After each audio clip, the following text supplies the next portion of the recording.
Bonsoir. Bonsoir mesdames, bonsoir messieurs. Je suis Isabelle, la directrice du cinéma Le Grand Action et c'est un immense plaisir de vous recevoir, toujours aussi nombreux, à l'occasion de la dernière séance de la saison de deux de nos ciné-clubs scientifiques. Car oui, c'est une grande première, mais deux ciné-clubs scientifiques, Univers Convergent et Présence Extraterrestre, font séance commune. Donc je suis particulièrement ravie de vous accueillir en présence de Quentin Lazarotto, créateur du ciné-club Univers Convergent.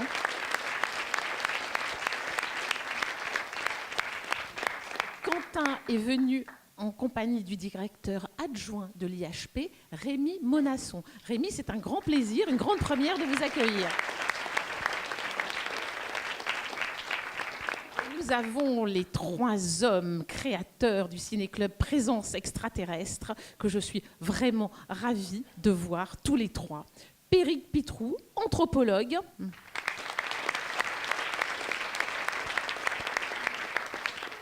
Jean-Sébastien Steyer, paléontologue.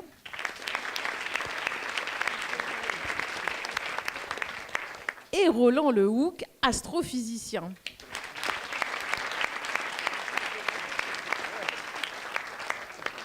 Et il se trouve, Roland, que tu es le parrain de cette soirée. Et je vais te passer la parole, non sans avoir présenté notre partenaire qui dirige Sciences et Avenir et la recherche, Dominique Leglu. Merci Isabelle. Bienvenue Dominique. Merci beaucoup Isabelle de nous accueillir aujourd'hui pour cette séance très spéciale qui va permettre de faire converger donc Univers Convergent et le cycle de films Présence Extraterrestre. La science est en fête, le cinéma est aussi à la fête dans ces séances. Avant de laisser la parole à Quentin pour présenter plus spécifiquement le cycle Univers Convergent, je vais rappeler quels ont été les objectifs de Roland Lehoucq, Jean-Sébastien Steyer et moi-même lorsque nous avons proposé d'organiser ce cycle de ciné-débat autour de la question de la présence extraterrestre.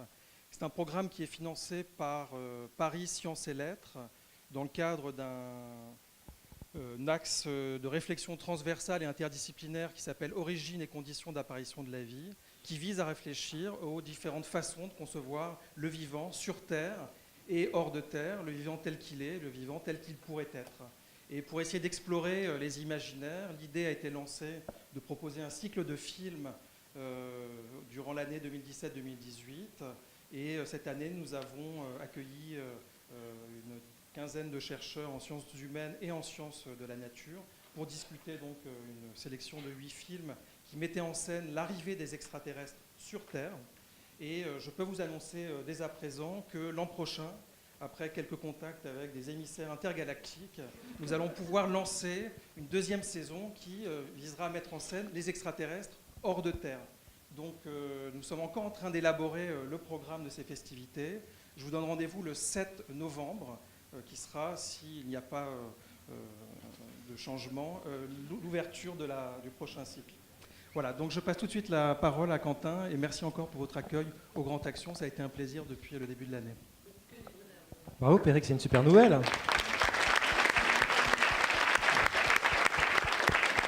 J'ai juste oublié de remercier Lorraine Camilli qui nous a beaucoup aidé dans toute la préparation depuis le début de l'année. Donc je sais qu'elle est dans la salle. Merci beaucoup. Écoutez, à moi de faire une petite présentation de Univers Convergent qui effectivement converge là vraiment avec cette séance. Effectivement, l'année dernière, quand on préparait nos programmations, évidemment, en tant que ciné-club hébergé dans ce même cinéma, on se parle et on a vu qu'on était tous sur on avait le même film en ligne de mire. Et donc, on a décidé de l'organiser ensemble. C'est un film qui est déjà passé que j'ai déjà présenté dans un ciné-club au Festival de Fleurance et où Roland était déjà présent d'ailleurs. Et c'est effectivement une excellente discussion, c'est un film qui prête à discussion scientifique, notamment dans un domaine dans lequel l'Institut Henri Poincaré, qui organise Univers Convergent, va pas très souvent, c'est le domaine de la linguistique et de l'ethnologie, dont on pourra parler aussi ce soir. Le déroulement de la soirée, eh bien, nous avons notre parrain qu'on peut applaudir, Roland Lehoucq. Roland Roland est astrophysicien au CEA. Et alors, tenez-vous bien, c'est sa 4e participation à Univers Convergent. Parce que ce que je ne vous ai pas dit, c'est que Univers Convergent, c'est sa 5e saison, sa 30e séance. Quand même, on peut applaudir, non 30 séances. Et donc, Roland était déjà venu nous parler de Gravity, de Planète Interdite, de Contact. Et ce soir, donc, il nous parle de Premier Contact. Roland sera accompagné de 2 scientifiques, un scientifique et un littéraire, on va dire plutôt peut-être. Alors on commence, honneur aux dames. Valentina Wapnarski, tu peux te lever, voilà, on peut l'applaudir. Valentina est ethnologue et linguiste. Elle est directrice de recherche au CNRS, elle est directrice de l'EREA, qui est donc un laboratoire d'enseignement et de recherche en ethnologie amérindienne, si je ne me suis pas trompé. Et donc elle est spécialiste d'anthropologie linguistique, c'est un peu la parallèle de l'héroïne du film, donc on pourra en parler avec elle. Et surtout, juste petite précision, elle enseigne le maya, donc c'est quand même pas mal. Voilà. Et nous avons aussi Hugo. Hugo, tu peux te lever. Hugo Bellagamba. Alors Hugo, c'est une valeur sûre, vous l'invitez partout, il vous parle d'à peu près tout et n'importe quoi. Il est à la fois écrivain de science-fiction et historien du droit à l'université de Côte d'Azur. C'est sa 4e participation aussi, donc quand je vous dis on a réuni une paire là, dont on a l'habitude d'avoir des bonnes séances avec eux. Il est venu sur Gattaca, Planète Interdite, et notamment une séance dont je me rappelle très bien, qui est la machine à remonter le temps, et c'était très beau avec toi, Hugo. Il ne me reste plus qu'à vous annoncer la bonne nouvelle, la même que Périg, Univers Convergent reprend en janvier 2019. C'est confirmé.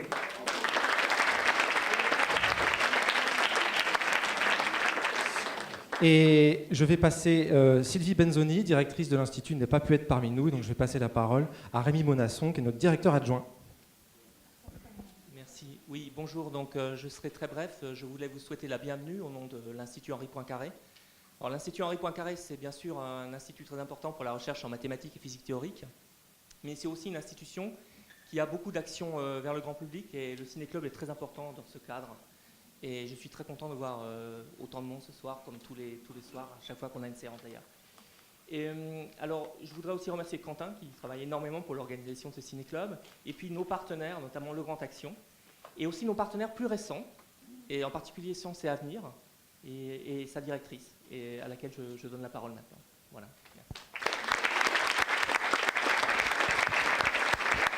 Merci, ça fait extrêmement plaisir de pouvoir rencontrer d'éventuels lecteurs de Sciences et Avenir et de les voir en face à face. Vous savez, les lecteurs et lectrices, ce sont les arlésiennes des rédactions.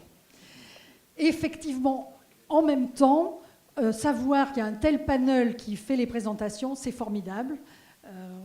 On est très attachés dans la salle. Il y a une collègue que vous connaissez peut-être pour ses remarquables articles, Hazar Kalatbari.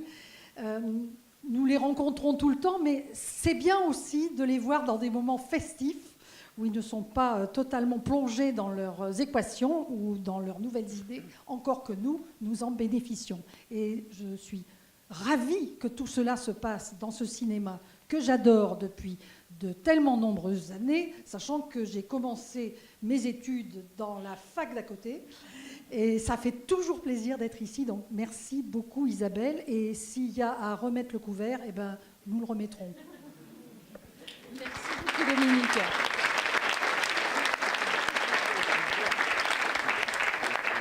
Alors il ne nous reste plus qu'à vous parler de la séance de ce soir bien concrètement. Donc après le film, il y aura la mais par Roland et nos 2 intervenants. Et puis, au bout d'à peu près une demi-heure de discussion, on passera à la séquence, la fameuse séquence, si vous êtes déjà venus, que vous attendez tous, qui est la séquence équation.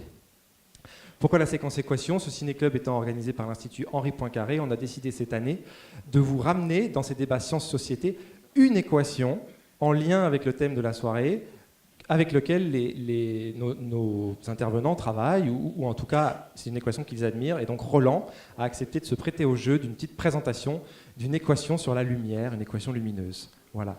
Et après cette équation, il y aura quelques questions du public, et ensuite un cocktail pour ceux qui auront décidé de nous y rejoindre. Isabelle, après ce marathon d'introduction, il ne reste plus qu'à envoyer que tu nous présentes le film, et on l'envoie. Alors, déjà, merci Dominique. Moi aussi, je suis absolument ravie de t'accueillir et je souhaite que tes lecteurs soient mes spectateurs et inversement. Et c'est très très bien de faire rencontrer le monde de la presse et le monde du cinéma. Merci, messieurs, pour toutes ces bonnes nouvelles. On continue l'année prochaine et je m'en réjouis vivement. Alors, premier contact, je prends l'autre micro. Là, c'est bon.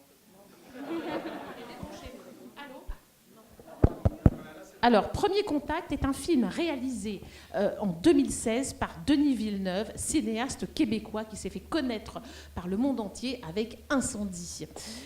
Il a ensuite réalisé Ennemis, Sicario, Prisoners, Premier Contact et le fameux Blade Runner 2049. Dans le film, ce film est adapté d'une nouvelle de Ted Chiang qui s'appelle L'histoire de ta vie. C'est un élément très important. Il va reprendre dans ce film le thème du décodage langagier que nous avions déjà exploré, n'est-ce pas Quentin, dans Rencontre du troisième type, projeté ici même dans une de nos séances Univers Convergent. Et il va l'explorer avec toute la dimension contemplative de 2001 Odyssée de l'espace que Quentin nous projetterons un jour dans le cadre d'une séance Univers Convergent. Et ce film traite de la rencontre avec l'autre dans toute sa dimension étrangère.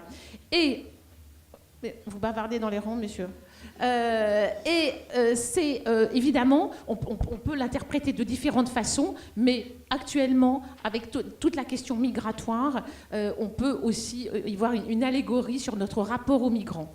Mais l'originalité principale de ce film concerne le rapport que la philologue campée par Amy Adams entretient avec ce nouveau langage dont petit à petit elle s'imprègne, qui imprègne ses pensées et même ses rêves, et qui va changer sa façon de voir le monde. C'est ça ce dont traite le film, qui est basé, comme la nouvelle, sur l'hypothèse de Sapir-Whorf. Et Valentina va nous en parler tout à l'heure. Comment le langage peut influencer notre perception du monde. Et j'imagine que ça va être passionnant. J'ai hâte de vous écouter, Valentina à Hugo, après la séance que je vous souhaite excellente.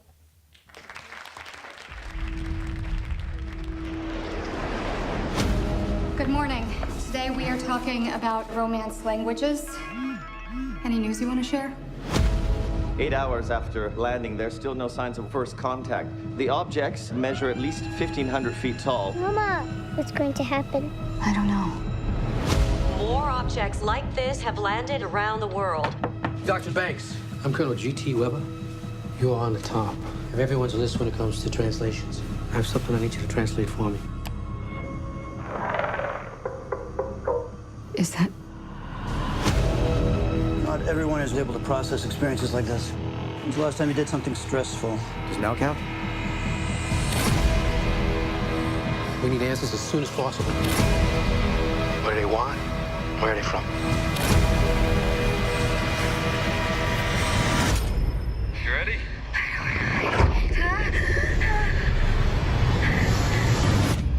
Yeah, that just happened. What happens now? They arrive. Oh my God. How many? We're one of 12. We're a world with no single leader. It's impossible to deal with just one of us. So how do we clarify their intentions? I go back in. Well, I guess I don't need to tell you you're putting yourself at risk. Now that's a proper introduction. I need everybody working on this. I feel like everything that happens comes down to the two of us. I know what it is. What does it say? Offer weapon. I don't need an interpreter to know what this means. We don't know if they understand the difference between a weapon and a tool. China just threatened to destroy their shell. Whatever they do, France and Korea will follow. We could be facing global war. We need to talk to the other sides and work together for once. We have 15 hours before this all goes to hell. Are you dreaming in their language? I know why they're here. What the hell is she doing? Do trust me.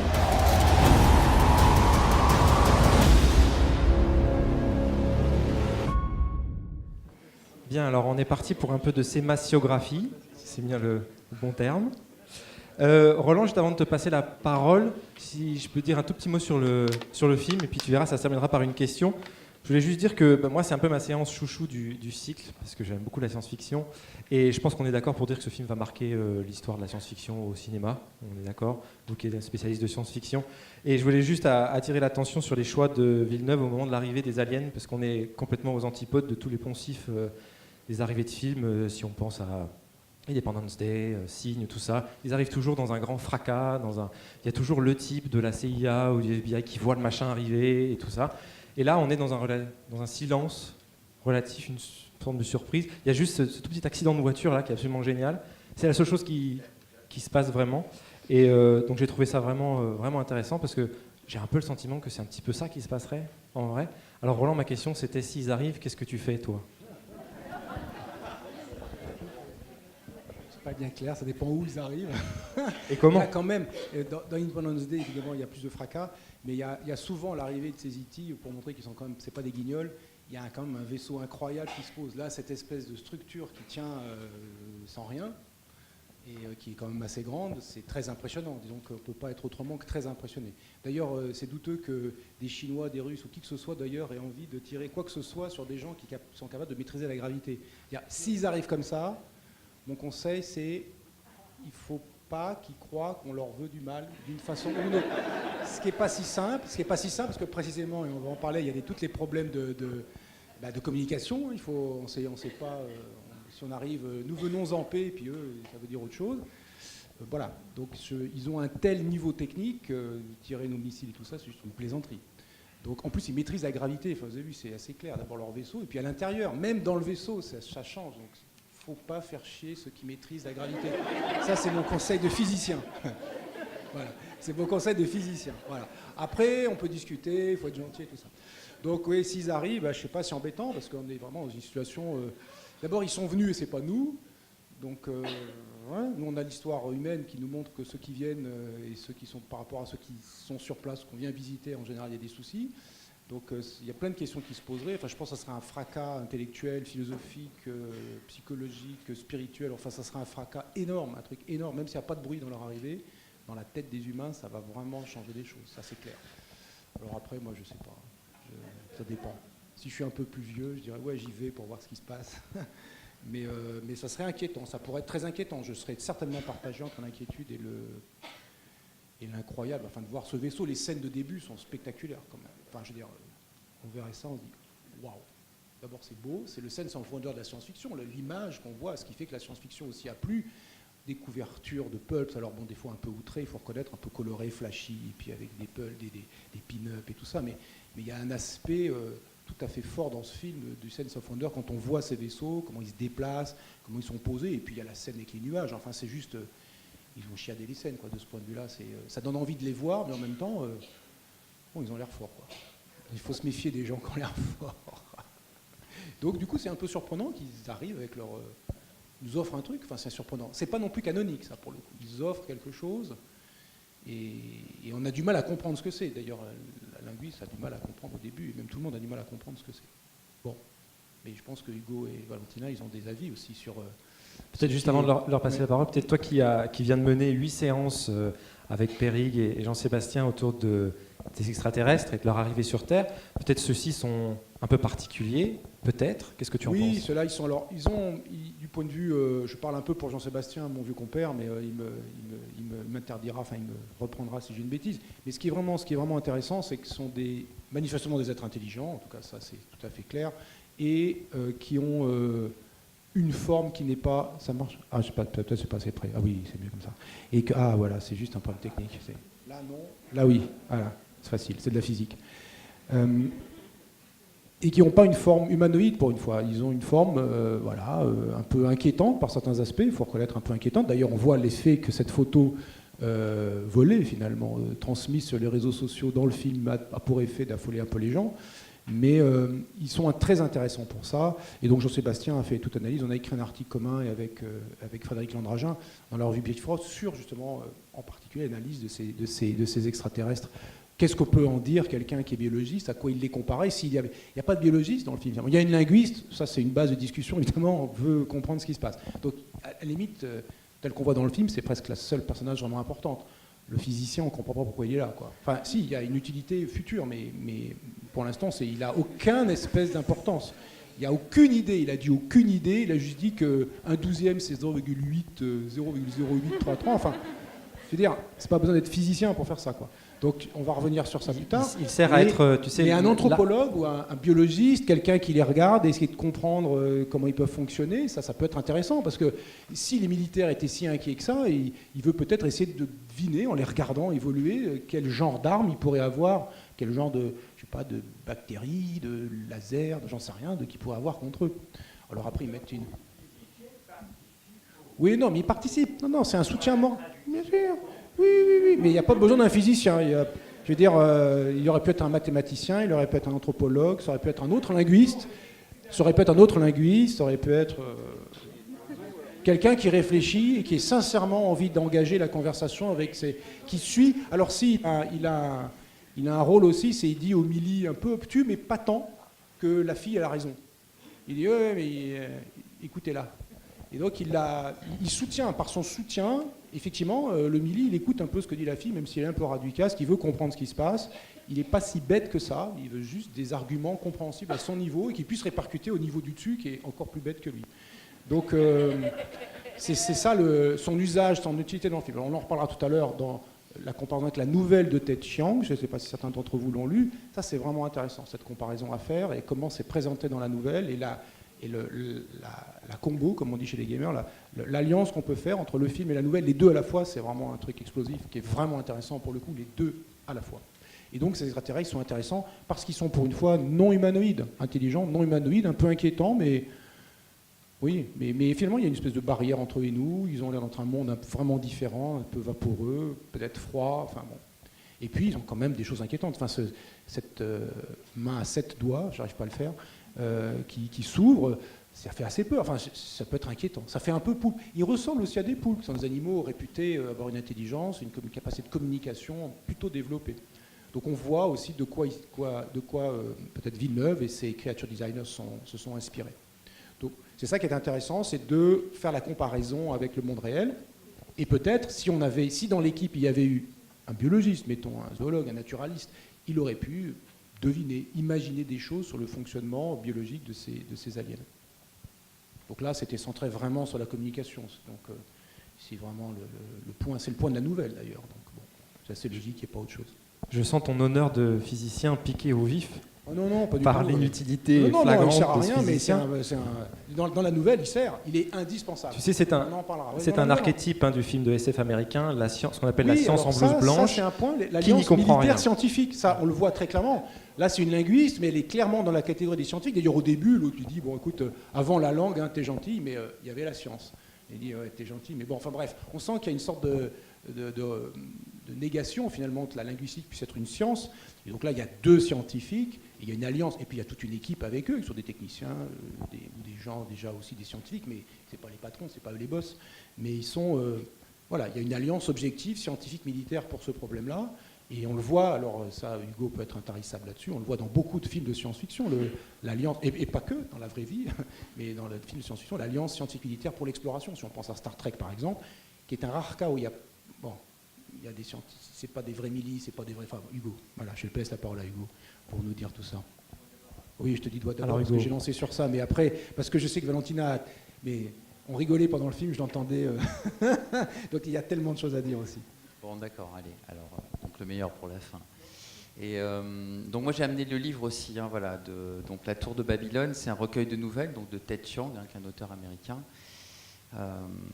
Et qui donc a fait cette nouvelle, l'histoire de ta vie, et qui est vraiment très très bien respectée dans le film. Il y a vraiment une très belle harmonie entre la manière dont le film présente les enjeux et la façon dont la nouvelle le fait aussi. Elle est également très émouvante. Enfin, moi je trouve que c'est vraiment un film absolument renversant au niveau émotionnel. C'est pas simplement une réflexion sur la communication linguistique, mais sur l'identité même de ce que c'est l'être humain. Et au fond, c'est de l'excellente science-fiction. Voilà, moi je tiens à vous dire, en tant que connaisseur de la science-fiction, en tant qu'auteur, en tant que lecteur avant tout, On atteint ici quelque chose qui, à mes yeux, est vraiment la maturité sereine de ce qu'on peut appeler la science-fiction et du rôle qu'elle peut jouer culturellement dans la vie de tout un chacun, c'est-à-dire au fond nous aider à appréhender la complexité du monde tout en sachant qu'on n'y arrivera pas. C'est-à-dire nous montrer que rien n'est simple et que dans le cadre, par exemple, d'un contact extraterrestre, ou dans le cadre d'un contact entre deux cultures, tout simplement, de l'altérité, on peut commettre un nombre incroyable d'erreurs si on se précipite. Et le message du film, c'est le message que la science-fiction a véhiculé depuis très longtemps, depuis près de 150 ans, depuis sa naissance au XIXe siècle, cette idée que communiquer, se comprendre les uns les autres, c'est ce qui fait, c'est ce qui définit finalement l'être humain dans son rapport à l'univers. Alors c'est un film pour moi qui est vraiment incroyable parce que par rapport à ce qu'on sait de la science-fiction en général, on échappe ici complètement à tous les clichés. Hein, tu le disais, Quentin. Donc tous les clichés qui est l'arrivée d'extraterrestres supérieurs qui vont nous réduire en esclavage, on l'évacue. L'arrivée d'extraterrestres supérieurs qui vont transformer l'humanité et lui donner enfin la plénitude de son destin stellaire, on évacue. Parce qu'en réalité, ils viennent pour offrir quelque chose, mais c'est aussi subtilement souligné dans la nouvelle, ils ont besoin de nous aussi dans le futur. Et donc on est dans cette de jeu à somme non nulle, donnant-donnant ou gagnant-gagnant, comme elle dit très bien. Le physicien, il veut faire un peu le balourd. Il dit ils ont le Faster Than Light Travel. Est-ce qu'on a le voyage Est-ce qu'ils vont nous donner ça? Est-ce qu'ils ont le voyage supraluminique? Il veut la techno, lui, voilà. tout de suite. Donc on sort de ça. On sort aussi de cette idée de représentation qui a été longtemps la dominante de la science-fiction, où tout est technologique, où en fait c'est des enjeux de transfert capitaliste de technologie, etc. Tout ça, on le dépasse. Et au fond, on arrive à quelque chose qui est de l'ordre de la récréation philosophique et de la réflexion sur ce qu'est-ce que l'être humain et son rapport à l'univers. Et en même temps, on est encore dans la science-fiction classique, c'est-à-dire qu'on est encore dans le contact avec l'autre, avec l'extraterrestre, avec cette idée qu'on peut apprendre de l'autre, que nos conceptions de l'univers, nos représentations de l'univers, aussi bien physiques que culturelles, sont forcément datées. Et il y a un travail sur le temps qui est absolument fabuleux, hein, c'est-à-dire que cette idée de pouvoir aller chercher dans le futur les éléments de compréhension qui vont permettre de résoudre une situation dans le passé, c'est quelque chose que l'on trouve dans la science-fiction depuis Herbert George Wells, en fait, hein, depuis La Machine à explorer le temps. Et donc on est quand même dans un film qui est, pour ne pas citer d'autres films récents qui sont beaucoup plus méprisants et même, je dirais, putassiers, hein, vraiment par rapport à la science-fiction des années précédentes, on est dans un film qui est extrêmement respectueux de la science-fiction dans toutes les étapes qu'elle a traversées pour arriver jusqu'au niveau qu'elle a aujourd'hui. Et donc pour moi, c'est vraiment le film de l'âge d'or retrouvé. On retrouve dans ce film de Denis Villeneuve la puissance évocatrice des premiers romans de Jules Verne, des premiers romans spéculatifs, de fiction spéculative de Wells, et aussi des textes de Rosny Aîné ou de Maurice Renard. Pour ceux qui s'intéressent à l'histoire de la proto-science-fiction, n'oubliez pas que la science-fiction est d'abord et avant tout une littérature européenne. Ce n'est pas une littérature américaine qui serait importée de façon dominatrice, de façon impérialiste, pas du tout. La science-fiction, elle est née en Europe, elle est née en France, en Belgique, en Angleterre, et petit à petit, elle s'est diffusée. Voilà. Et ça, ce film, au fond, même si c'est Denis Villeneuve, hein, qui est un réalisateur canadien, eh bien, c'est un film qui nous québécois, enfin, qui nous relie à ses origines européennes, et pour moi, ça, c'est très important. Donc, on échappe à tous les clichés, mais on le fait de manière à la fois respectueuse du passé et en ouvrant des pistes extraordinaires, c'est-à-dire qu'on est vraiment dans un film qui nous montre que la science-fiction est un outil culturel pour tout un chacun, pour accepter la complexité du monde. Et c'est ce que les auteurs ont toujours voulu faire. Alors, tu citais Star Trek, juste pour dire un mot sur Star Trek. Effectivement, on retrouve là aussi, comme dans Star Trek, le rapport entre le scientifique et le militaire. Alors, cette idée que les militaires sont en général stupides et vont gâcher tous les efforts des scientifiques, on n'est pas très très très loin. et en même temps que le scientifique ne cherche au fond qu'à comprendre, même si dans ce processus de compréhension, il va finalement mettre en danger toute l'humanité. Là aussi, on a encore quelques échos. Mais on voit bien que petit à petit, on est capable d'interagir les uns avec les autres et que le militaire, le scientifique et même le citoyen en tant que tel, l'individu, peut dépasser les clivages. Donc vraiment, je pense que c'est un film, comme tu l'as dit, Quentin, qui restera complètement un repère dans l'histoire du genre, en tout cas au cinéma. Oui. Oui. Absolument. Et le chinois qui, lui, va être l'élément de résolution de l'énigme en plus, qui change aussi les présupposés qu'on avait, où c'est toujours les autres, ceux qui ne sont pas occidentaux, qui viennent foutre la merde, en fait. Voilà. Alors, Valentina, toi, tu as sûrement, comme la linguistique et que tu es linguiste, est au cœur du film, j'imagine que tu as 1000 choses à dire. Alors, d'abord, je te laisse réagir librement sur le film, et puis je suis sûr qu'il y aura plein de choses qui vont être dites en plus. Alors après vous avoir entendu, c'est difficile de réagir librement sur le film, mais je voulais peut-être rebondir sur l'idée, sur le fait que ce film justement évite tous les clichés. Alors du point de vue de la linguistique, au contraire, il tombe dans le grand cliché, celui du fait qu'en parlant une autre langue, on voit le monde différemment, et c'est l'idée de Sapir-Whorf, je vais y revenir dans 2 minutes, mais en même temps, retrouver cette idée au sein d'un film de science-fiction si beau et voir la linguistique comme ça au premier plan, c'est magnifique. Moi, je suis allée comme ça quand c'est sorti, par hasard, et c'est vrai que je suis ressortie, j'ai beaucoup ri et aussi assez émue.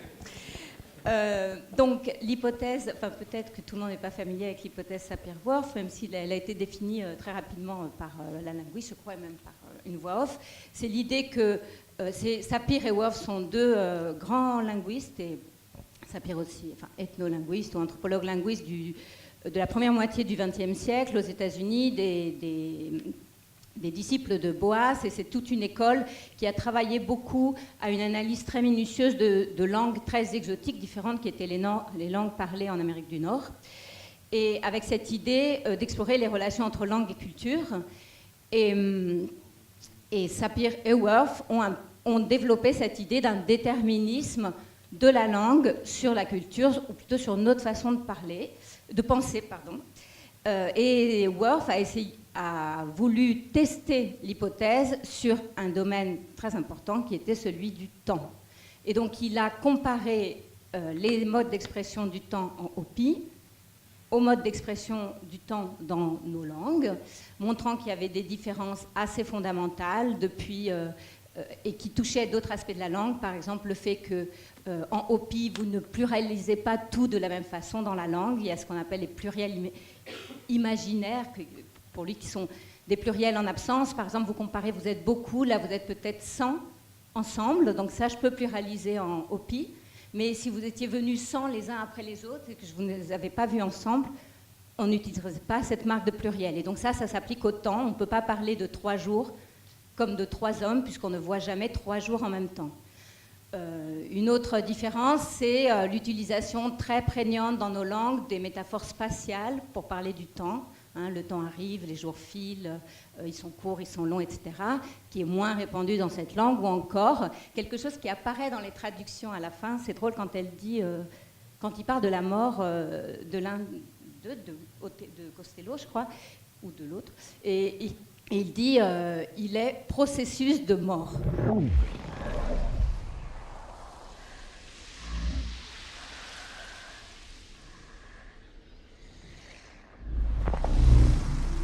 Et donc, processus de mort, cette idée de processus, elle est au centre justement de ces langues pour lesquelles il n'est pas obligatoire, quand vous parlez, de dire d'inscrire que c'est dans le passé, dans le présent et dans le futur, ce qui est obligatoire pour former une bonne phrase en français ou en anglais ou en espagnol. Dans ces langues-là, ce qui est plus important, c'est le déroulement interne du procès. Quel type de processus? Est-ce qu'on est au début? Est-ce que ça se termine? Est-ce que c'est itératif? Est-ce que c'est ponctuel, etc. Donc de ces différences, il a, Whorf, vu des corrélations avec des façons d'objectiver très fortement le temps dans nos cultures ou de ne pas le faire en Hopi-Whorfien, justement, parce que cette hypothèse a été très discutée, elle a suscité de vives polémiques. Je vais vous passer les détails. Aujourd'hui, personne n'y croit vraiment, même si elle n'est pas complètement fausse non plus. Et il y a aussi des travaux très récents en linguistique cognitive qui montrent des effets intéressants. Donc ça, c'est le premier aspect important.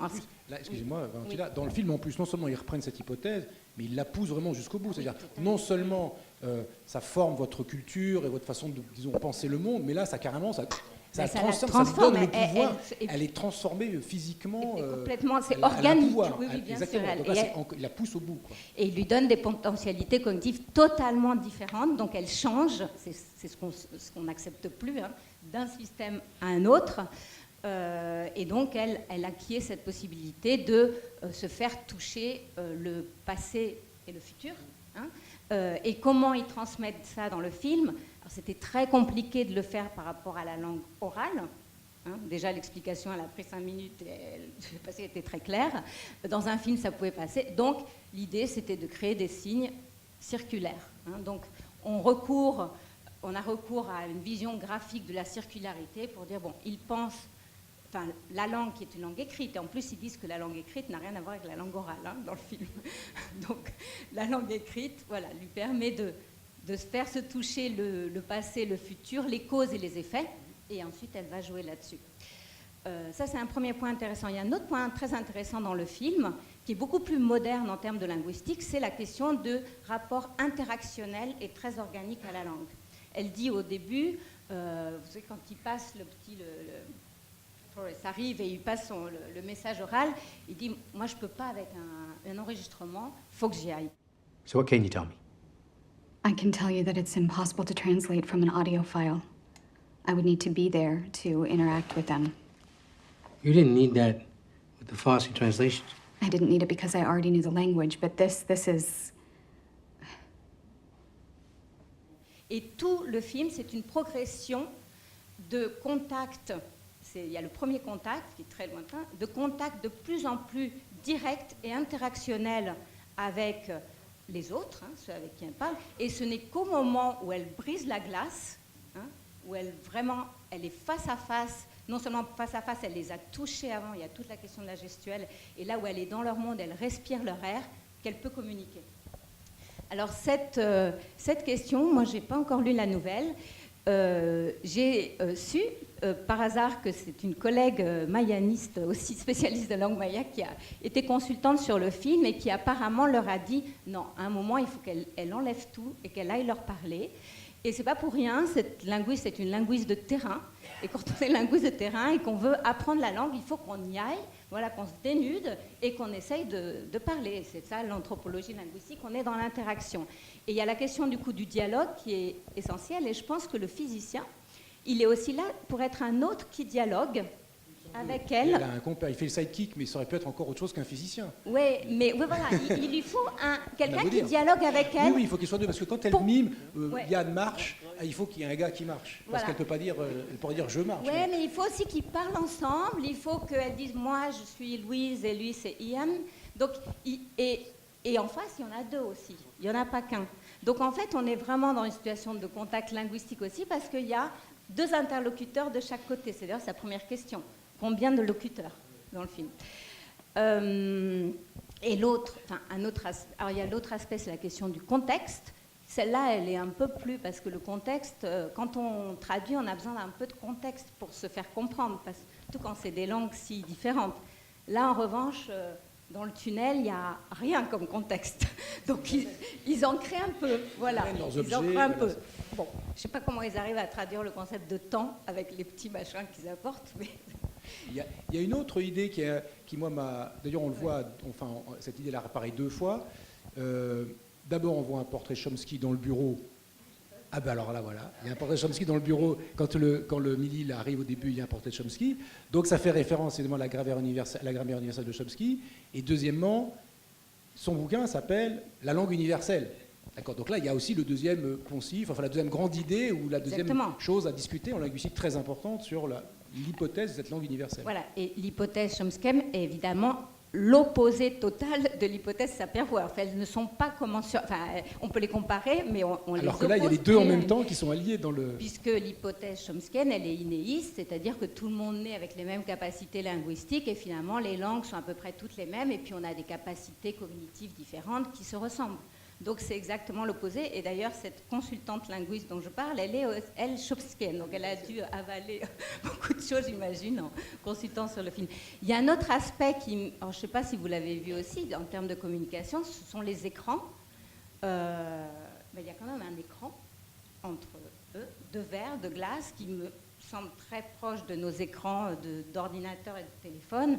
Et il faut aussi qu'ils rompent cet écran de la communication médiée pour vraiment se comprendre. Alors, je ne sais pas si c'est quelque chose de voulu, mais je crois, parce que c'est assez, le symbole est assez dans la simple, nouvelle, mais... sans vouloir la déflorer complètement, dans la nouvelle, les extraterrestres il n'y a pas de vaisseau, il n'y a rien. Il y a des écrans qui apparaissent, littéralement des écrans, qui s'allument, il se passe un truc, ils s'éteignent, et puis quand ils sont éteints, ils sont transparents, c'est un bloc posé qu'on n'arrive pas à casser.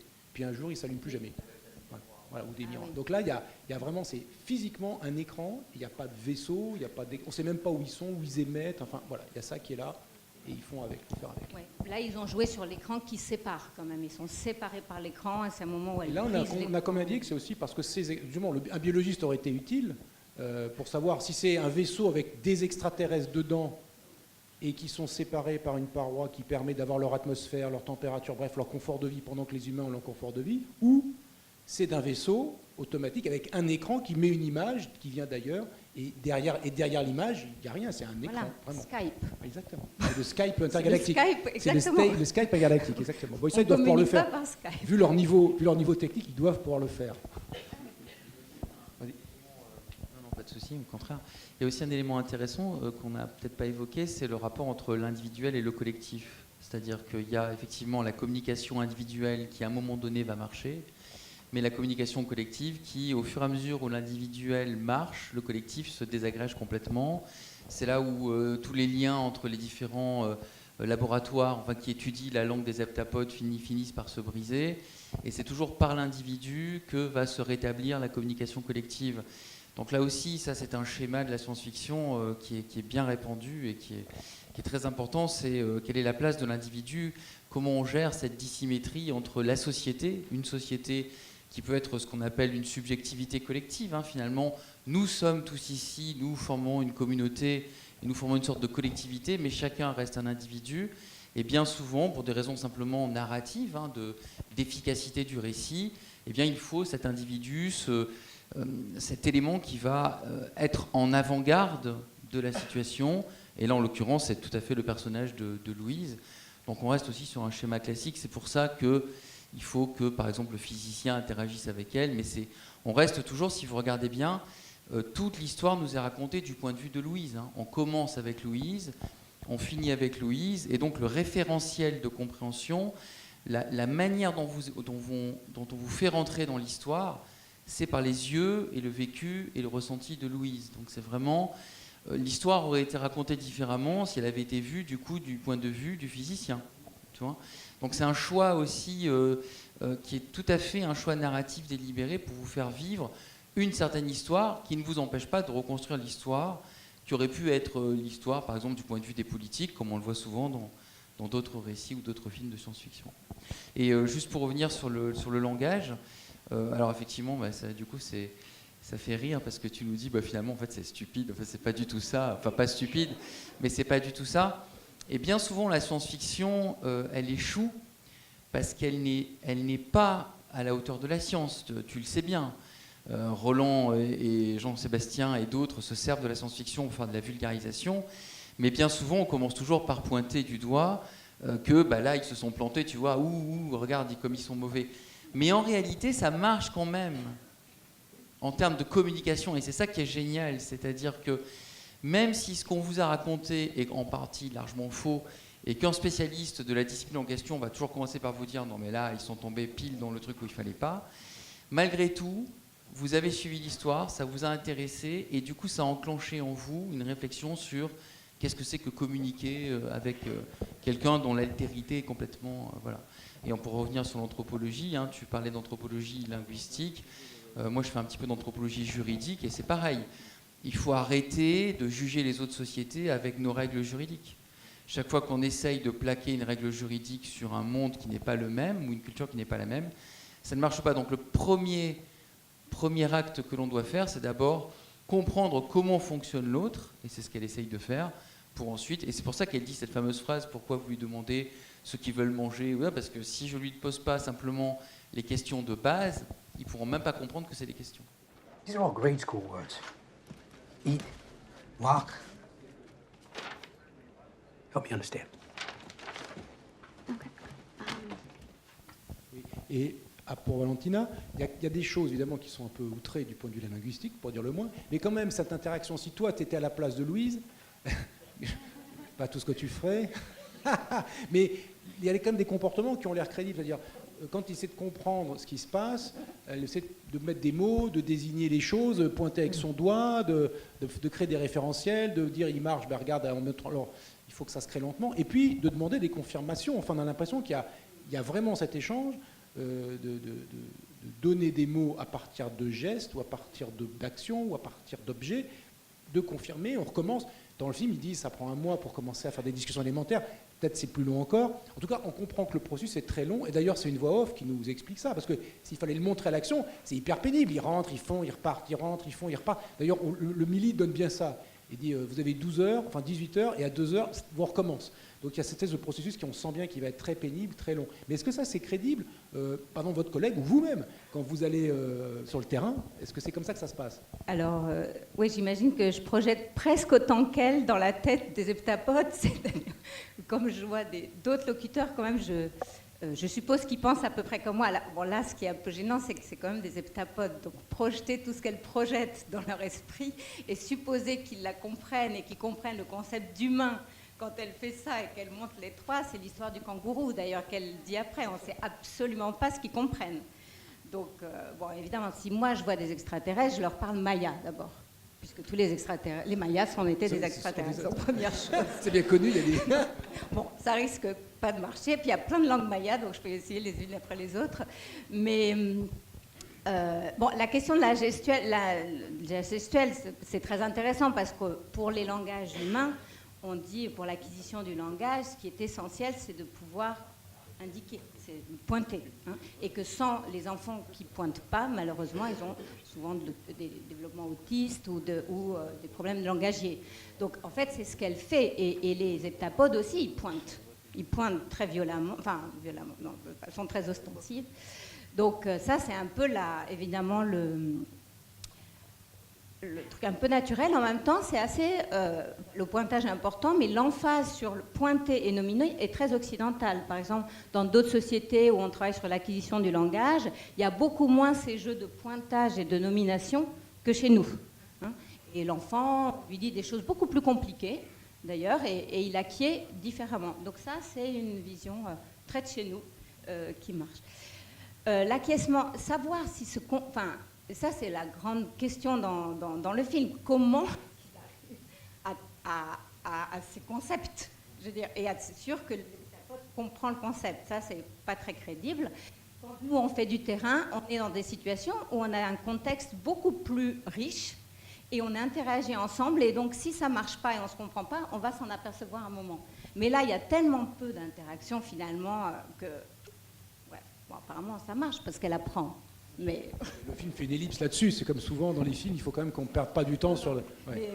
Mais en tout cas, ce qu'elle essaye, oui, c'est tout à fait... c'est un côté assez naturel comme technique. Après, il y a le rapport à l'écriture, qui est très particulier aussi, hein, puisque, bon, elle dit, je ne vais pas y arriver avec l'oral, j'y vais sur l'écrit, elle a de la chance, ils ont une écriture super sophistiquée, et du coup, notre truc un petit peu simple, qu'ils doivent comprendre différemment, puisqu'ils ont une écriture idéographique, donc idée, signe, et elle lui propose une écriture phonologique, mais on suppose qu'ils la comprennent pareil, de façon... Est-ce que ça, du coup, parce qu'après tout, il y a 12 pays où ils sont allés, donc en particulier, on pense au mandarin, et alors peut-être aux Russes, à d'autres, enfin bref, pour nous, c'est un peu la planète Mars, d'une certaine façon. Est-ce qu'on peut imaginer, est-ce que le fait d'avoir une écriture comme le mandarin pourrait faciliter le travail de linguistes chinois qui, eux, ont été immergés, vivent dans cette écriture-là depuis leur enfance, évidemment, enfin, comparativement aux linguistes, disons, français, qui apprend le maya et qui n'est pas émergé dedans depuis sa naissance, mais qui maîtrise,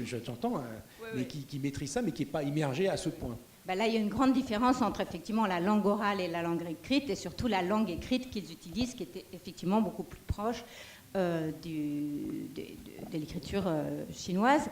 L'écriture maya combine les deux, en fait, mais bon, ça c'est encore une autre question.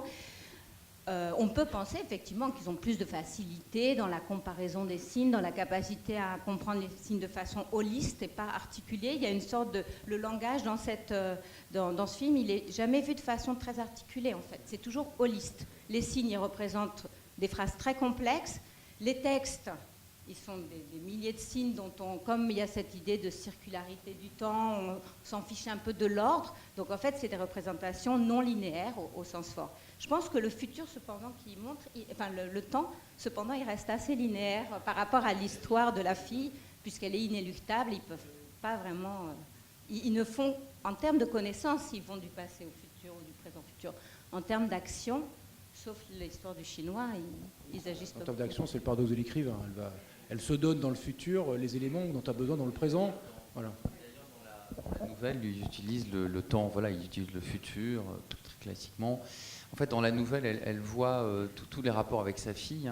Donc, en fait, on intercale les rapports avec sa fille où tous les passages sont au futur et les rapports avec le moment du décryptage. Nouvelle, il y a un jeu sur les temps des verbes. Voilà, il y a un jeu sur les temps des verbes qui est très bien. Qui est intéressant, qui reste du français traduit de l'anglais, donc c'est pas de la stratosphère. Et juste pour faire un petit bémol par rapport à ce que je disais sur... évidemment, le fait que ce film était une sorte de maturité de la science-fiction, il y a quand même une petite chose qui me manque, enfin qui est en tout cas spéculativement un peu décevante, c'est que du coup, ils vont avoir cette langue. On sait que dans 3000 ans, ils vont aider les heptapodes en retour, mais on reste en fait complètement orphelin de l'esquisse d'une société qui pourrait être une société meilleure, on peut le supposer. Meilleure pas grâce à la technologie, mais meilleure grâce à la communication. Ce qui me renvoie à un classique de la science-fiction que vous avez peut-être lu, ou au moins vous connaissez l'auteur, je pense, Arthur Clarke. Arthur C. Clarke, c'est l'auteur notamment de la nouvelle La Sentinelle, qui a donné lieu à 2001, l'Odyssée de l'espace, de Kubrick. C'est l'auteur aussi de Rama, qui raconte l'arrivée dans le système solaire d'un objet, d'un artefact extraterrestre complètement vide et complètement incompréhensible, indécryptable pour les êtres humains. Mais je pense surtout à un autre texte qui est disponible en français aujourd'hui, en poche, je crois, qui s'appelle Les Enfants d'Icare de Arthur Clarke. C'est un auteur britannique. Et dans Les Enfants d'Icare, on a exactement la même situation. D'ailleurs, il y a eu une mini-série de 3 épisodes qui a été réalisée en 2015. Et donc, on est exactement dans la similarité, sauf que là, il n'y a pas de problème de langage, de linguistique. Donc ces extraterrestres arrivent, en fait finalement assez discrètement, assez calmement, assez sereinement, et ils ne veulent pas se montrer, on ne les voit pas, au contraire des heptapodes. Et ils offrent à l'humanité finalement le monde meilleur dont l'humanité a toujours rêvé, c'est-à-dire la fin des conflits, la fin des maladies, la fin des violences, etc. Et l'humanité accepte. Elle accepte sans les voir. Et donc pendant une dizaine d'années, il change petit à petit. Alors ça ne change pas d'un seul coup, c'est pas naïf. Arthur Clarke, c'est un auteur un excellent auteur, donc il ne va pas aller rapidement au résultat. Il montre la progressivité. Et puis au bout d'un moment de 10, 20 ans, je crois au bout de 20 ans, enfin ces extraterrestres, qu'ils appellent les overlords dans le récit en anglais, les seigneurs, enfin ils acceptent de se montrer et on s'aperçoit qu'en fait ils sont la copie conforme des représentations du diable, des représentations de Satan, voilà, dans toutes les cultures de l'humanité, en particulier dans la culture chrétienne évidemment, parce que bon, c'est celle qui a été utilisée. Et du coup, là, l'humanité se retrouve confrontée à, voilà, tout ça a été une tromperie en fait. Et du coup, je ne vous donne pas la fin, il faut lire le roman qui est très très beau et qui reste encore parfaitement d'actualité en termes de contact et d'altérité. Donc là aussi, on pourrait se poser la question, qu'est-ce que cette langue universelle, si tant est qu'elle soit praticable, après tout, elle fait un livre dessus, qu'est-ce que cette langue universelle changerait dans les rapports entre les sociétés humaines? Est-ce que ce serait un écrasement culturel et la fin de la diversité des cultures? Ou est-ce qu'au contraire, ce serait une valorisation de la diversité des cultures mais dans une compréhension mutuelle améliorée. Est-ce qu'on peut rêver, je te demande, est-ce qu'on peut rêver d'une langue utopique, universelle ? Pour moi, ce serait un rêve très triste, une langue universelle. Je veux dire, non, pour nous, plus il y a de diversité linguistique, plus le monde est riche, les cultures aussi, et les idées se nourrissent par des essais d'intercompréhension et de traduction. Donc, un monde idéal, c'est un monde où il y a beaucoup de langues, mais on respecte les langues des autres et on essaye d'intercommuniquer et éventuellement de traduire. Oui, alors, ce qui m'a frappé dans ce film, au contraire, c'est que l'acquisition de ces compétences de vision dans le futur, en fait, la conduisent à une vie assez dramatique, puisqu'elle va vivre toute sa vie avec cette fille en sachant, en connaissant son mort inéluctable.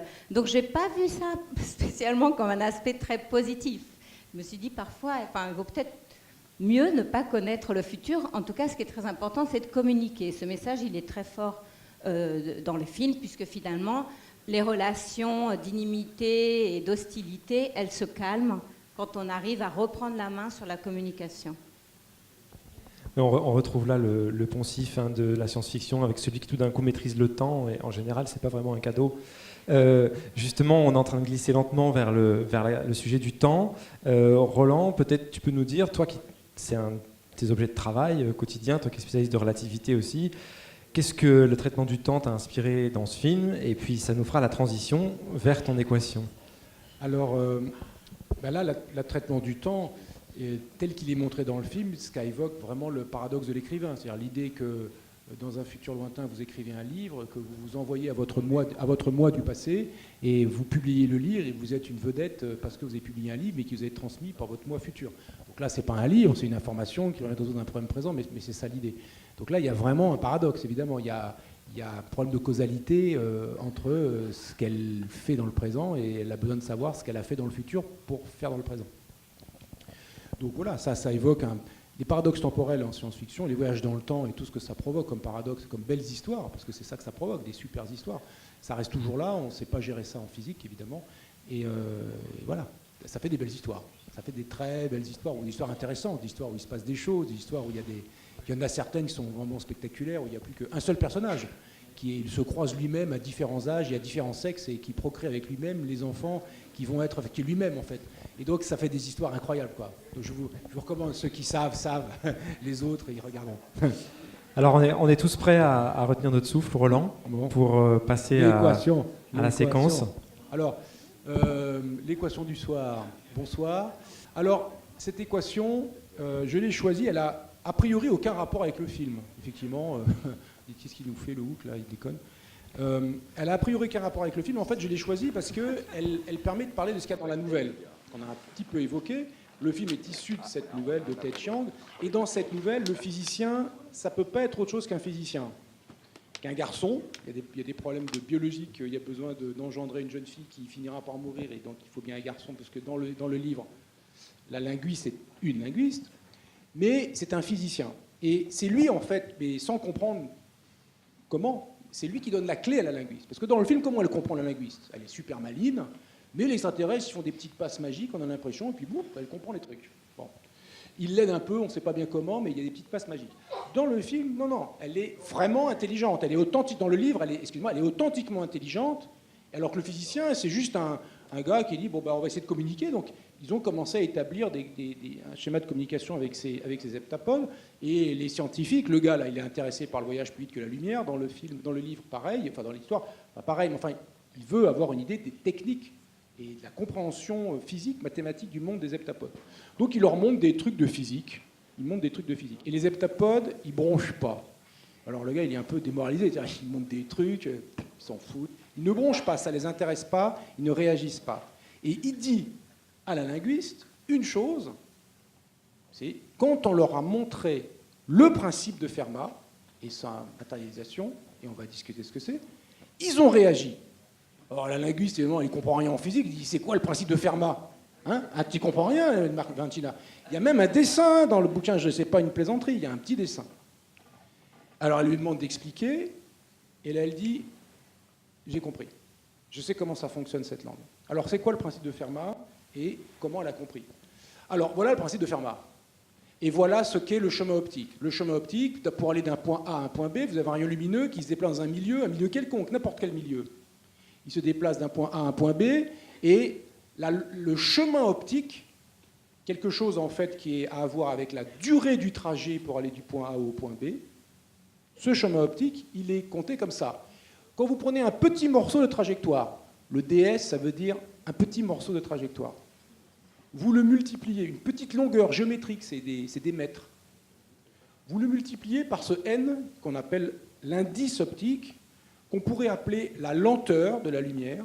Plus cet indice est élevé, plus la lumière est lente dans le milieu. La vitesse de la lumière dans le vide, c'est 300 000 km par seconde. Elle est plus lente dans n'importe quel autre milieu. Et cette vitesse qu'elle a dans le milieu, c'est la vitesse de la lumière dans le vide divisée par l'indice optique n. Donc si vous avez un indice optique de 2, la lumière est 2 fois plus lente dans le milieu dans lequel elle se propage. On pourrait appeler l'indice optique la lenteur de la lumière. La lenteur multipliée par le petit élément de longueur, c'est quelque chose qui a à voir avec la durée pour faire ce petit élément. Combien de temps la lumière a mis pour faire cette petite longueur? Vous additionnez le grand signe, comme ça en forme de trou de violoncelle. L'intégrale, ça veut dire, vous faites la somme, vous additionnez tous ces petits bouts le long de la trajectoire, et ça vous donne quelque chose, là, on appelle chemin optique, mais qui en fait, à la vitesse de la lumière dans le vide près, est la durée du trajet pour aller de A à B. Bon, on peut calculer, la lumière, elle fait ça, on la constate faire ça, on peut calculer combien de temps elle a mis pour faire ce chemin, avec un milieu très compliqué. Ça peut être dans l'air, tout simplement, ça c'est très simple, ça peut être dans l'air, il y a de l'eau, il y a plein de trucs. Et ce que nous dit le principe de Fermat, c'est que le chemin optique, ce qui va définir la trajectoire effectivement suivie par la lumière, parmi toutes les trajectoires possibles, pour aller d'un point à un autre, elle peut aller comme ci, comme ça, tout droit, plein de chemins. Le chemin effectivement suivi, c'est celui qui va rendre stationnaire, alors ça veut dire, je vais expliquer quoi, stationnaire le chemin optique, ou stationnaire la durée pour aller du point A au point B. Qu'est-ce que ça veut dire en pratique, stationnaire? Si je change un petit peu le chemin, je constate que la lumière a fait ce chemin-là, et je fais un chemin qui est très voisin, et pas le même, la durée, elle sera plus longue. Si je prends un autre chemin voisin, elle sera encore plus longue. En fait, tous les autres chemins auront des durées plus longues, sauf le chemin qui a suivi la lumière. Alors stationnaire, c'est un peu plus précis que ça c'est extrémum, ce que je viens de dire, même minimum. La durée doit être minimum. La lumière suit un chemin dont la durée est minimum. Ça, c'est très différent de l'image qu'on a habituellement de la physique. La lumière, elle se propage, elle est ici, la lumière est une onde électromagnétique, ça glandouille les atomes, les molécules, et surtout les électrons de ça, qui crée un champ électromagnétique, et de proche en proche, la lumière se propage en interagissant avec la matière et en se propageant de proche en proche. Il y a un effet, une onde électromagnétique qui arrive de la lumière, une conséquence, ça branlouille les atomes, et surtout les électrons, et un effet, ça crée une onde, et qui est la suite de l'autre, et ça se propage de proche en proche. Il y a effet et cause. Et il y a tout ce qu'il faut pour décrire ça. Là, ce n'est pas du tout effet et cause. Là, il y a une sorte de grand principe. On dit à la lumière, Dieu a dit à la lumière, si on veut dire ça comme ça, tu minimiseras ton chemin optique. Vous voyez, c'est pas pareil. C'est pas de dire, tu mettras le pied droit devant le pied gauche, puis tu t'appuieras sur le pied gauche, et tu lèveras le pied gauche, et tu feras, et il y a des enchaînements de causes, d'effets et de causes. Donc dans un cas, il y a une causalité, il y a une vision causale. Quand j'arrive, alors, c'est l'équation, une conséquence de ça, ce qui est très très fort dans le principe de Fermat, c'est qu'une conséquence de ça, c'est sur la diapo suivante, c'est la deuxième équation de la soirée, puisque c'est la dernière cette année, la formule dite de Snell-Descartes de déviation de la lumière. Et il y a le petit dessin qui va avec, qui vous dit, si maintenant j'ai un milieu, c'est simple, j'ai deux milieux, mettons de l'air et de l'eau en bas. Ils ont des indices optiques différents. Dans l'air, la vitesse de la lumière, c'est pratiquement comme dans le vide. Dans l'eau, c'est plus lent. Quand j'ai un rayon lumineux qui arrive par le haut, que se passe-t-il? Il se propage tout droit dans le milieu homogène qu'est l'air. Ça, c'est normal.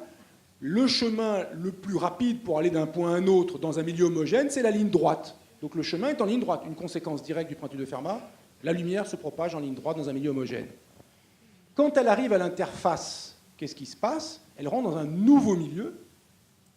Elle se propage dans ce nouveau milieu en ligne droite, mais il a fallu, pour aller du point de départ au point d'arrivée, qu'elle minimise la durée du voyage, qu'elle minimise le chemin optique. Et ça impose qu'elle change de direction.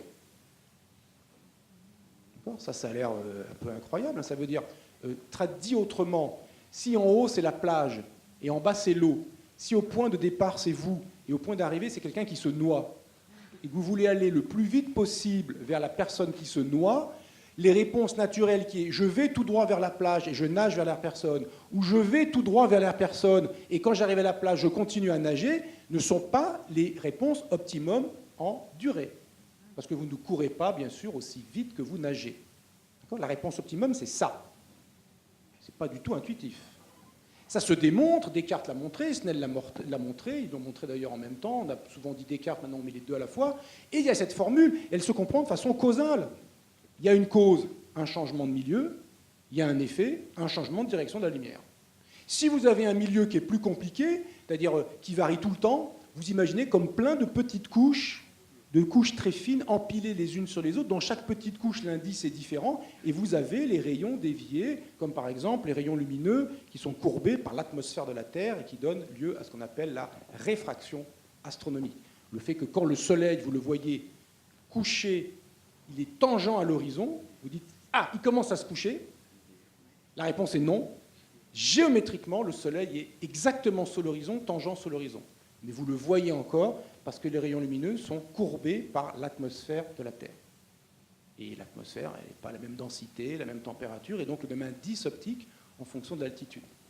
Une conséquence donc du principe de Fermat, c'est ça.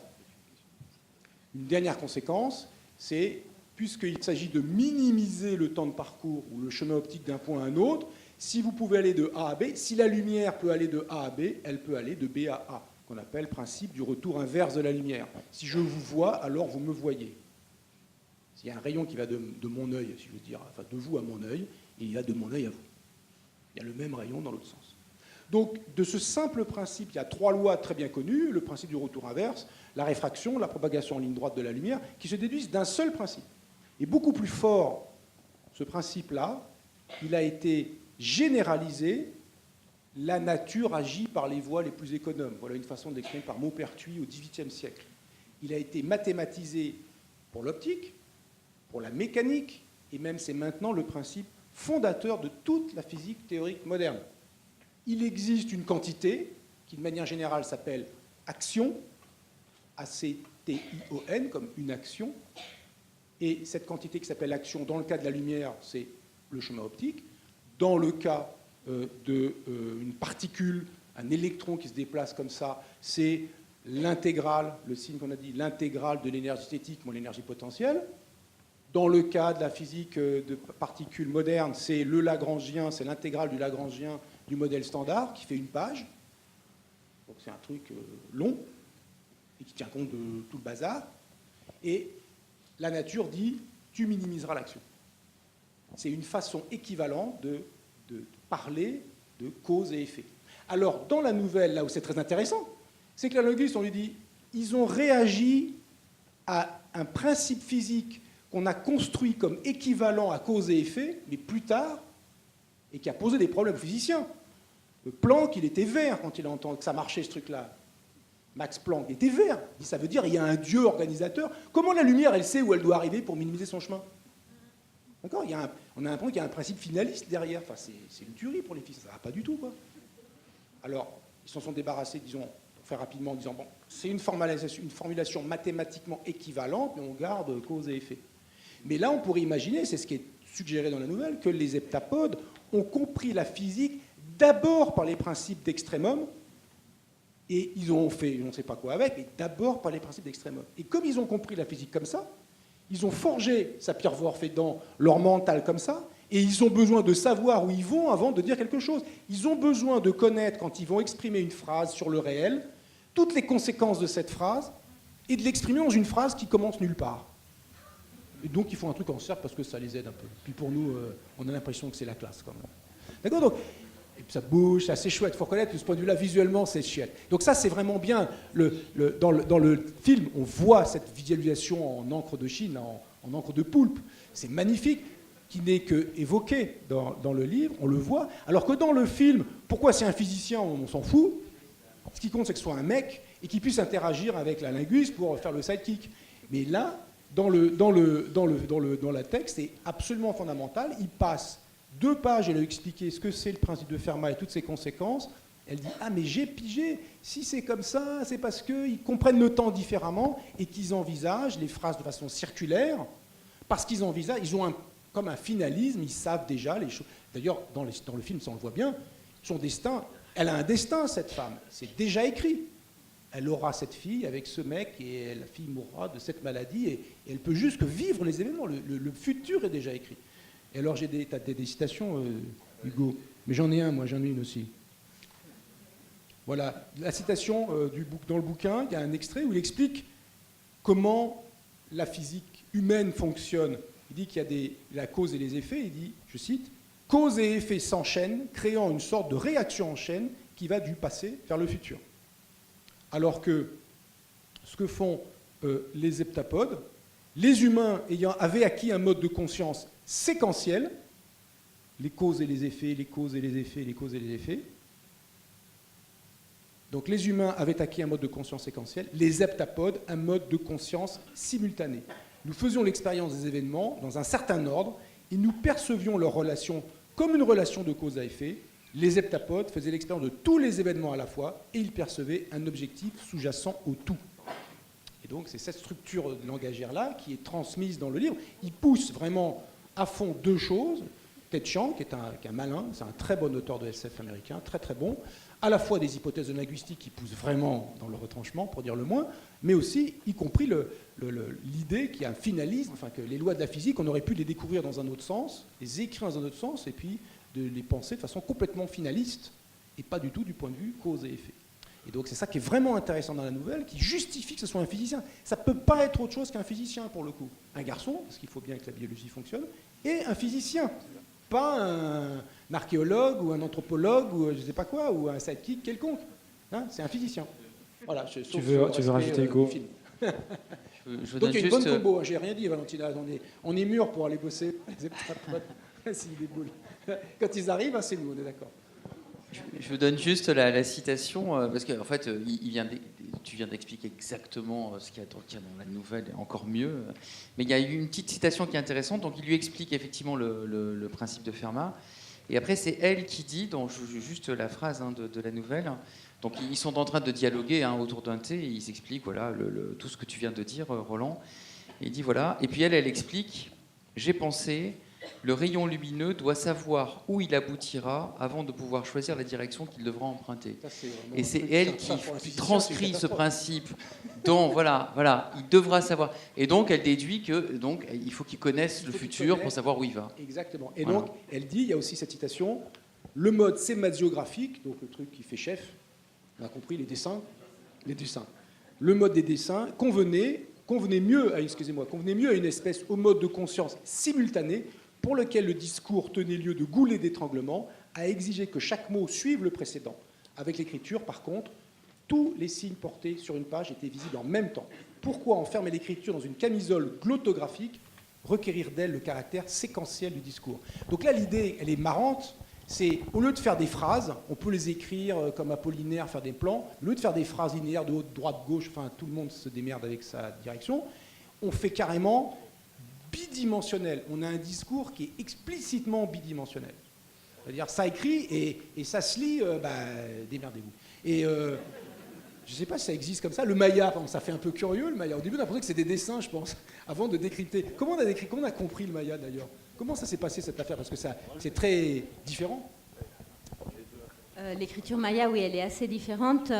Comment on l'a compris? On a mis beaucoup de temps à comprendre. En fait, c'est simplement ces 20 ou 30 dernières années qu'il y a eu des découvertes exponentielles et on a augmenté énormément le nombre de documents et de signes qu'on peut comprendre. Mais on a eu quelques petits indices au tout début, puisque Diego de Landa, qui est aussi le prêtre qui a absolument brûlé presque tous les codex mayas, avait quand même pris le soin de demander comment ça marche et donc a laissé un mini-syllabaire qui montrait aussi que c'était une écriture syllabique et en plus elle était logographique. Donc il y a des symboles qui jouent sur idées, signes, et d'autres sur les phonèmes, et souvent c'est combiné. La difficulté de l'écriture maya, c'est qu'aussi les scribes adoraient varier les signes. Donc en fait, pour un même son et pour une même idée, vous pouvez avoir 20 représentations différentes selon les lieux, selon les époques, et même aux mêmes époques, donc ça augmente la beauté du système, mais sa difficulté aussi. Voilà, alors ce qui est évidemment l'incognito dans le film, c'est ils parlent quand même, enfin ils émettent des sons. Alors les sons, ils sont un peu séquencés, même si c'est des... Donc comment ils marchent ceux-là? C'est des ondes, hein, plutôt.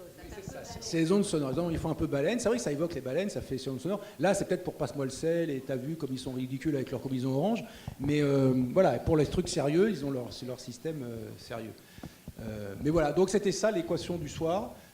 Qui faisait référence, qui fait vraiment référence à ce qui fait le cœur intellectuel de la nouvelle. Il y a plein d'autres choses, hein. Il y a beaucoup de détails qui changent par rapport au film.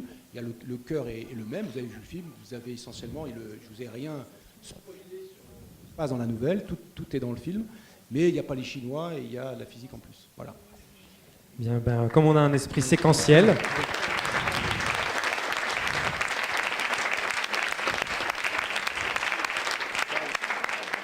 On va passer à notre dernière séquence, qui est, alors là, toute trouvée facile, hein, ce soir, cadeau, non? Donc je te remercie Anaïs d'être venue encore là pendant toutes ces séances cette année. Ça fait plusieurs années que tu viens et que tu nous proposes une ouverture littéraire avec 3 livres, peut-être 4 aujourd'hui, sur le thème de la science-fiction de la soirée. À toi la parole. Merci. Alors forcément, La Tour de Babylone de Ted Chiang, vous en avez bien parlé et beaucoup parlé sur la nouvelle qui a donné le film. Effectivement, il faut la lire, mais il y en a aussi 7 de plus dans le recueil qui sont tout aussi magnifiques, vertigineuses, intelligentes. Voilà, votre lecture de l'été, vous ne le saviez pas, mais... Et alors effectivement, le contact extraterrestre, c'est un peu... c'était facile, et en même temps c'était pas facile parce que ça fait plusieurs années que je viens, il y en a quasiment un par an, des contacts extraterrestres, donc j'essaye de varier. Là j'ai pris des tout petits livres, pareil, petit pas cher, vous prenez les 3 pour l'été, c'est parfait. Je commence par Le Choix de Paul Macaulay. Dans la superbe collection Une heure lumière, c'est des novellas, donc des textes très courts, très denses. Et là, on suit 2 adolescents qui sont des amis d'enfance qui se précipitent pour aller voir le dragon. Qu'est-ce que c'est le dragon? C'est un vaisseau extraterrestre qui s'est échoué pas très loin de chez eux, qui est absolument impénétrable et mystérieux. On sait juste que voilà, ce truc-là est arrivé.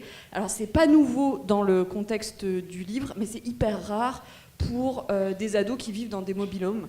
Parce qu'effectivement, il y a eu un contact extraterrestre avec la planète Terre, on s'est lancé dans des accords, probablement des trucs, mais les laissés pour compte, eux, ils n'en ont pas vu la couleur, quoi. Et on est sur un paysage de Norfolk anglais, mais en pleine montée des eaux. Les 2 gamins tombent sur un artefact extraterrestre qui est tombé à côté du dragon, et le choix, le titre, c'est quoi en faire? Est-ce qu'on le dit, est-ce qu'on le dit pas, est-ce qu'on le monnaie, est-ce qu'on le monnaie pas? C'est un livre qui est hyper évocateur, qui dit énormément de choses en très peu de mots. Toute l'histoire en fait de ces contacts, de la façon dont ça a été vécu par la génération d'avant, des activistes anti-extraterrestres, des problèmes climatiques, etc. Tout est contenu dans les problèmes que eux vont se poser à leur génération. Et en ça, je trouve que ça rejoint pas mal le film, où quelque part sur un morceau d'instant, il y a tous les précédents qui sont contenus dedans. Et c'est aussi l'histoire du passage à l'âge adulte, de trajectoires qui divergent, de famille, de choix. Le deuxième bouquin, c'est Le Royaume de Dieu de Damon Knight. Alors c'est une très jolie petite collection. Les 10 chroniques qui republient des textes de la SF des années 40-50 qui sont toujours ultra pertinents et ultra actuels. Et oui, ça va, oui, c'était un raccourci. Ça commence par quelques faits divers. Un jeune homme qui tue un de ses camarades aux États-Unis et puis qui meurt aussitôt. Un homme qui bat sa femme et puis il se retrouve à l'hôpital pour des douleurs qu'on ne comprend pas. Des ouvriers des abattoirs qui démissionnent à la chaîne. Et on a du mal à voir le lien entre toutes ces choses-là. Et nous, on suit un journaliste que le gouvernement américain autorise à contre-cœur à introduire dans une de leurs bases secrètes parce qu'il menace de scandale et qu'il est très casse-pied. Et évidemment, ces deux points-là sont liés. Évidemment, ce que le gouvernement cache, c'est un extraterrestre. Et la grande question que pose le livre, c'est est-ce que l'empathie peut être considérée comme une arme de destruction massive ? Est-ce que l'empathie forcée, c'est une solution éthique pour contenir nos pulsions de violence ? Est-ce que c'est quelque chose dont nous voulons ? C'est vraiment un texte à la fois hyper humain, devant, encore une fois, un choix, mais là qui va engager toute l'humanité et qui va être porté par un seul homme. Et pareil, où on retrouve, comme dans le film, cette réaction du militaire face à quelque chose qui pourrait être utilisé contre soi. Même si c'est à la fois une promesse de paix, mais aussi de vulnérabilité. C'est pareil, très chouette bouquin. Et enfin, le dernier, mon chouchou, Issa Elohim de Laurent Kletzer, toujours dans la collection Une heure lumière. Alors, c'est un peu comme le film, c'est un futur tellement proche que c'est aujourd'hui, en fait. Et c'est pas joyeux. La nouvelle prend place dans un contexte de camp de réfugiés tunisiens. Et on suit une journaliste suisse qui se rend là pour mener une enquête.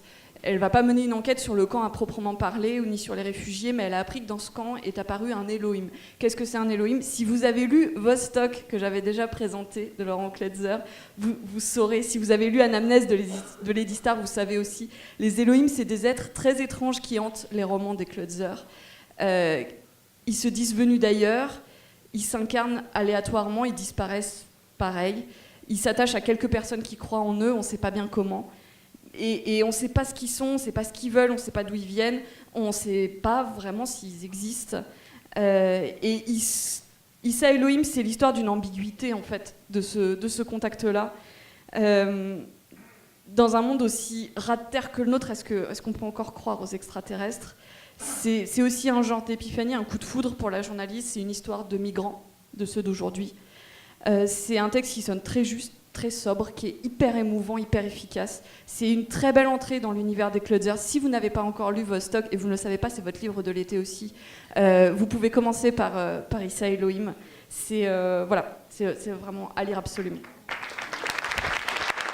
Et tout ça, c'est en vente juste en bas le temps que je sorte les stocks.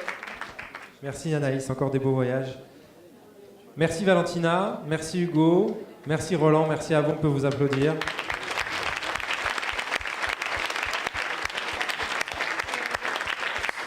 Merci à nos partenaires et on se retrouve donc dans le futur, en novembre pour les extraterrestres et en janvier pour Univers Convergent. Merci à tous et bonne fin de soirée. Vous pouvez retrouver les intervenants au cocktail.